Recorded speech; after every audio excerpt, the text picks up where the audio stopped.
Hi friends, నేను మీ రాంబాబు. ఇప్పుడు మనకు ఒక అప్డేట్ వచ్చింది. అదేంటంటే ఫైనల్కి 25వ తేదీన ఇస్తామని మనకి గవర్నమెంట్ నుంచి అఫీషియల్గా రావడం జరిగింది. అందరికీ హై స్కోర్లు 80+ చేసిన అందరికీ కూడా కంగ్రాచులేషన్స్. అండ్ తక్కువ మార్కులు వచ్చాయని కూడా ఎవరు కంగారు పడవద్దు. ఎందుకంటే మనకి ఇంకా అసలైన ఘట్టం నార్మలైజేషన్ అనేది ఉంది. అందులో కొద్దిగా తగ్గొచ్చు, పెరగచ్చు. ఓకే, ఎక్కువగా పెరిగే అవకాశాలు ఉంటాయి. 1-2 లేదా హైయెస్ట్గా ఒక 3 or 4. కాబట్టి ఏమైనా జరగచ్చు. కాబట్టి మీరు ఎవరు కూడా భయపడవద్దు. ఓకే, మనందరం కూడా బాగా ప్రిపేర్ అయ్యాం, బాగా అటెంప్ట్ చేస్తాం. ఎప్పుడూ కూడా కష్టపడిన వాడు ఎవరికి కూడా మంచి జరుగుతుంది. కాబట్టి మీరు ఎవరు కూడా ఆధారపడద్దు. ఓకే, టెన్షన్ పడకండి. ఓకే, అలాగే కీ చూసుకున్న తర్వాత తక్కువ వస్తాయని చెప్పి ఇంకా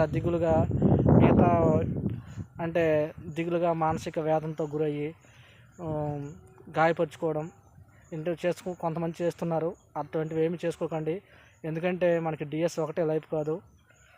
మనిషి తెలివితేటలు ఉండాలి, కానీ మనీ సంపాదించడం ఈ రోజులో చాలా మార్గాలు ఉన్నాయి. కాబట్టి మీరెవరూ కూడా టెన్షన్ పడకండి. గవర్నమెంట్ కూడా ఇంకా కొత్త డిఎస్ కూడా ఇస్తామంటుంది. కాబట్టి మీరెవరూ కూడా ఆధారపడవద్దు.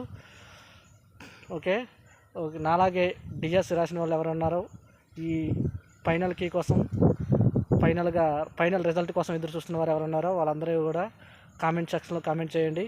ఈ యూట్యూబ్లో చాలామంది కటాప్లని చాలామంది పెడుతున్నారు.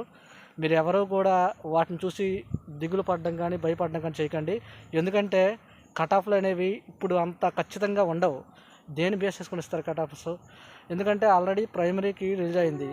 అందులోనే కొన్ని తప్పులు ఉన్నాయి. అందులో కూడా కొన్ని సెక్షన్లో 2 or 3 బిట్స్, కొన్ని సెక్షన్లో అయితే 4 వరకు మిస్టేక్స్ ఉన్నాయి.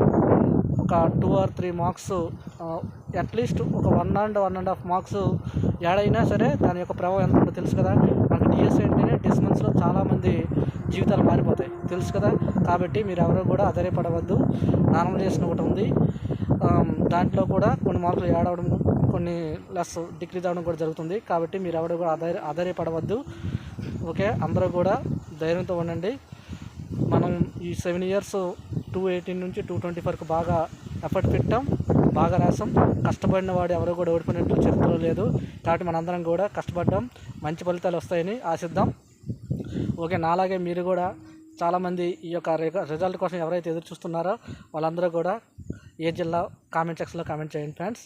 ఓకే, మీ అందరికీ కూడా all the best. Congratulations Kumar సాధినోకి. Thank you.